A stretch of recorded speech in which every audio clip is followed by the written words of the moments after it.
Ceremony journals. All right. Today I want to share with you about an experience that I had about a year ago, in which I got to understand, heal, and face something that had taken me a lot of years to acknowledge and to understand, which is sexual energy. A bit of context before going into this ceremony. I felt that my mind is clear, I live happy, I am committed, I love the work that I do, I'm in a beautiful relationship. But I felt that my Achilles heel, the point where I felt the weakest, maybe the only point where I felt I could still be tempted into the old life that I used to live, was lust, with sexual energy. I still felt a bit compulsive, if I'm honest with you. I will maybe scroll through social media, and maybe one of my friends happened to post a very enticing picture in a bikini.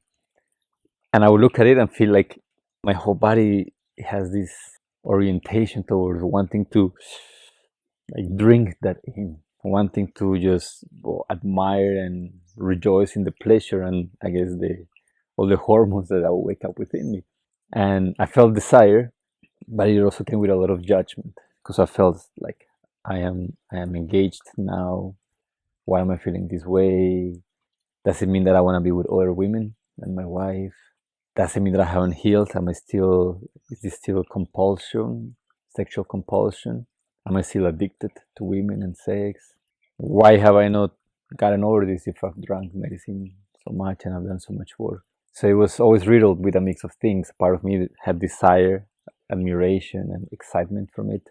Another part had a lot of self-judgment, a lot of stories, a lot of fears, a lot of concerns too. Like, is this my shadow? Am I gonna end up cheating down the road just because I couldn't figure out why do I feel so compulsive towards women's bodies, over sexualized to a degree? So you can imagine it was overwhelming, and I know that you cannot repress something forever. I had tried this in the past where I repressed my thoughts, like I'm not gonna look at any woman, I'm not gonna think about anything, and I managed maybe for a few weeks, a couple of months, and then one day it exploded, and it was ugly. Everything that you repress, like imagine if you're in a relationship or if you have been in one, when you repress telling the truth, your partner did something and you just swallowed it. You didn't like something and you just kept it in, like, okay, I'm not gonna say anything. It's not that you're not gonna say anything, it's that you're not gonna say anything right now. But the day that you say or you said something, it was not one thing, it was all of it, and it was ugly and explosive, right? Because so much energy has been building in that when it comes out, it's in an ugly way. So I was aware of this, and therefore I thought I cannot repress my sexual energy, because then for sure I will end up doing something that I regret. But I don't want to just loosen up the leash per se, because then the same is going to happen. So I need to integrate this, I need to understand it, I need to befriend it, and know how to work with it. So that was my intention for this ayahuasca ceremony. So like, please medicine, allow me to develop a more conscious relationship with my sexual energy and heal whatever may not be healed from my compulsive relationship with it. As the medicine started, I was noticing that I started to feel more and more turned on. Started to feel like quite horny, and then a wave of guilt, shame, and judgment came. Thinking, oh my God, I am in the middle of a ceremony in a sacred space. What if the shaman notices that I'm feeling so much lust through my system? Is this wrong? All the shame around feeling this way started coming from within me. And I was rejecting the experience. I felt like, oh my God, no, maybe it's my mind controlling the ceremony. When at one point I realized, you know what? How can I heal, face, and understand something that I'm not willing to look at, something that I'm not willing to feel? So I gave myself permission to tap into that really, really juicy, yummy sense of pleasure, almost like an ongoing orgasm, and allow myself to feel all of it without judgment, without shame. And the moment that I allowed myself to feel all of it, I was sitting in a garden like this, and there was a plant right in front of me, and I had the sense that this plant was a feminine plant because of the geometry, because of a few things, that it was a feminine.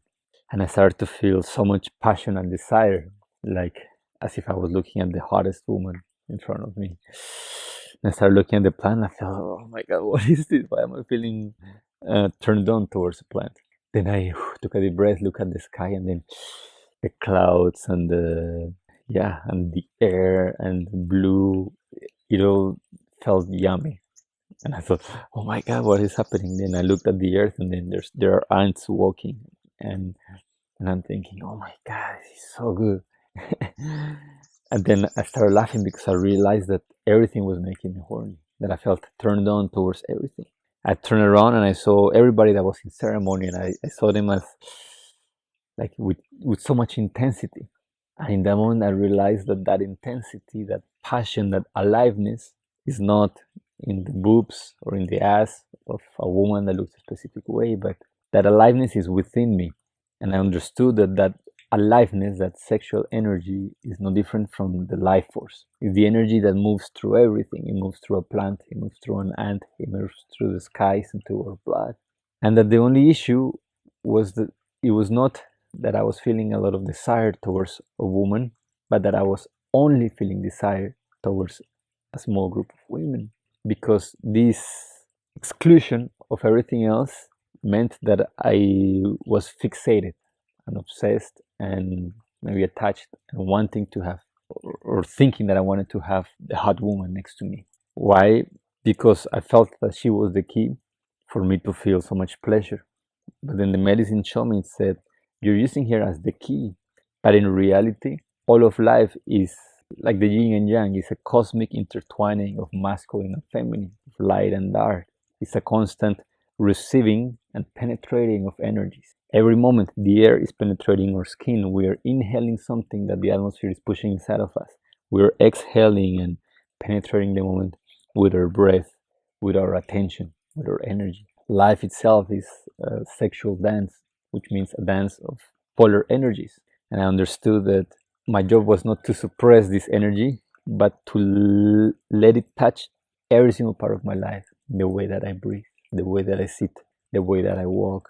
And it doesn't mean that I have sexual desire towards somebody, or that I want to have sexual intimacy with them, or with a plant, or with an ant. No.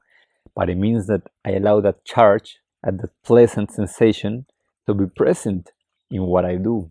And I understood, and the medicine showed me that this energy is at the core of life, and is not something to cut or to restrict, but instead to let it flow, but not limit it to just a small group of women. No, like, okay, if you wanna feel life force and aliveness flowing through you, let it flow every single moment, because that will liberate you. If you're open and loving with all of creation, you will be free. But if you're only in love with your husband or your girlfriend, or that one person that treats you nicely, then you're gonna get very entangled and attached.